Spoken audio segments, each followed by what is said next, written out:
Hi friends, welcome to my channel. இன்னைக்கு நம்ம ஒரு ஹெல்தியான ரெசிபி தான் பார்க்க போறோம். உங்களுக்கு பார்த்தோனே தெரிஞ்சிருக்கும் நான் என்ன ரெசிபி சொல்ல போறேன்னு. முருங்கை கீரையில சாம்பார் செய்ய போறோம். இது ஒரு ரொம்ப சூப்பரான ஒரு ஹெல்தியான டிஷ். எப்பவுமே ஒரே சாம்பார் செய்யாம இந்த மாதிரி சாம்பாரும் செஞ்சு பார்க்கலாம். சேனலை ஃபர்ஸ்ட் டைம் பார்க்குறீங்கன்னா சப்ஸ்கிரைப் பட்டனை கிளிக் பண்ணிக்கோங்க. அப்படியே பக்கத்தில் இருக்கிற பெல் பட்டனையும் கிளிக் பண்ணிக்கோங்க. அப்போ தான் நான் போடுற உடனுக்குடன் நோட்டிஃபிகேஷன் வரும். ஸோ முருங்கைக்கீரை சாம்பாருக்கு நம்ம பருப்பு வேக வச்சிடலாம். ஸோ நான் இங்கே ஒரு 1/2 கப் அளவுக்கு தோரம் பருப்பு எடுத்து ஊற வச்சு அதை நம்ம குக்கரில் சேர்த்துருக்கோம். ஒரு 8லேருந்து 10 பல் அளவுக்கு பூண்டு சேர்த்துக்கோங்க. 5 காரத்துக்கு ஏற்ற மாதிரி ஒரு 5 பச்சை மிளகா சேர்த்துக்கோங்க. 1/4 டேபிள் ஸ்பூன் மஞ்சள்தூள் சேர்த்துட்டு கொஞ்சமாக பெருங்காயத்தூள் சேர்த்துக்கோங்க. சேர்த்துட்டு கொஞ்சம் முழுகிற அளவுக்கு தண்ணி மட்டும் ஊற்றி நம்ம ஒரு 4 விசில் விட்டு எடுத்துக்கலாம். இப்போ ஒரு கடாய் எடுத்துக்கோங்க. அதில் ஒரு 2 டேபிள் ஸ்பூன் அளவுக்கு எண்ணெய் ஊற்றிக்கோங்க.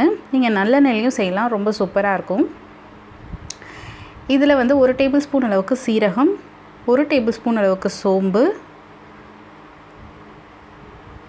அதுக்கப்புறம் கடுகு, உளுத்தம்பருப்பு.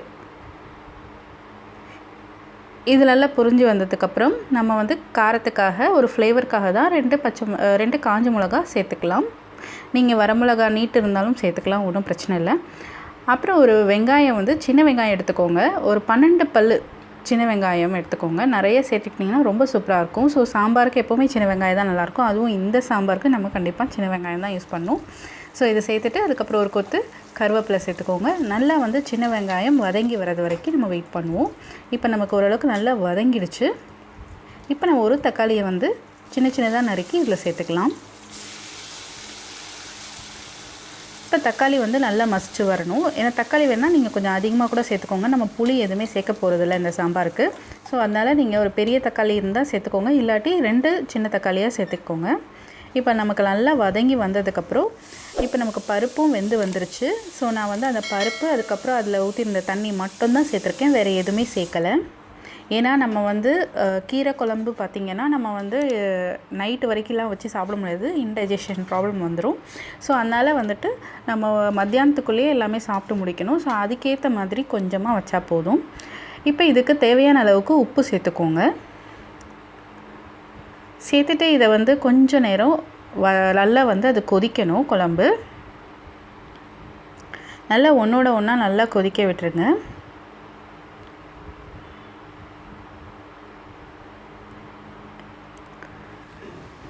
நான் ஒரு கைப்பிடி அளவுக்கு எடுத்திருக்கேன் கீரை. அதை நம்ம ஒரு 2 விசில் கொஞ்சமாக தண்ணி ஊற்றி நான் 2 விசில் எடுத்திருக்கேன். இது எதுக்குன்னா நம்ம கொஞ்சம் மசிஞ்சு இருந்ததுன்னா நமக்கு சாப்பிட்றதுக்கும் நல்லாயிருக்கும். பாருங்கள், சாம்பார் நல்லா நமக்கு கொதிச்சிருச்சு. இப்போ நம்ம வேக வச்சு எடுத்துருக்க அந்த கீரையெல்லாம் சேர்த்துக்கலாம். அந்த கீரையிலேயே கொஞ்சம் தண்ணி இருக்கும், அந்த தண்ணியை வெளியே ஊற்றிடாதீங்க, அதில் தான் எல்லா சத்துமே இருக்கும்.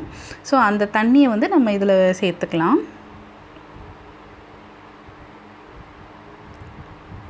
கீரை சாம்பார் இந்த சாம்பார் பொறுத்த வரைக்கும் கீரை கம்மியாக சேர்த்துக்கோங்க, இல்லாட்டி நமக்கு கொஞ்சம் கசப்பாக இருக்கும்.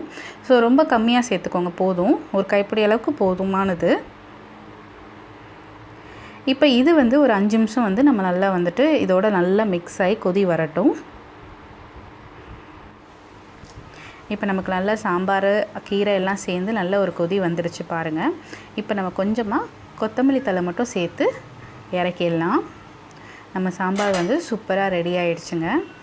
இந்த சாம்பாரை நம்ம வீக்லி ஒன்ஸ் வச்சு சாப்பிட்டுட்டே வந்தோம்னா நமக்கு நல்ல ஹீமோக்ளோபின் லெவல் இன்க்ரீஸ் ஆகும். நமக்கு இந்த ஹார்மோன் ரிலேட்டட் இஷ்யூஸ் எல்லாம் நல்லா சரியாகும். அவ்வளோ ரொம்ப சத்தான இந்த சாம்பாரை நீங்களும் செஞ்சு பாருங்கள். இந்த வீடியோ உங்களுக்கு பிடிச்சிருந்தா லைக் அண்ட் ஷேர் பண்ணுங்கள். அண்ட் மறக்காமல் நம்ம சேனலை சப்ஸ்கிரைப் பண்ணிவிடுங்க. இன்னொரு நல்ல ரெசிபியோடு நான் உங்களை நெக்ஸ்ட் வீடியோவில் பார்க்குறேன். தேங்க்ஸ் ஃபார் வாட்சிங்.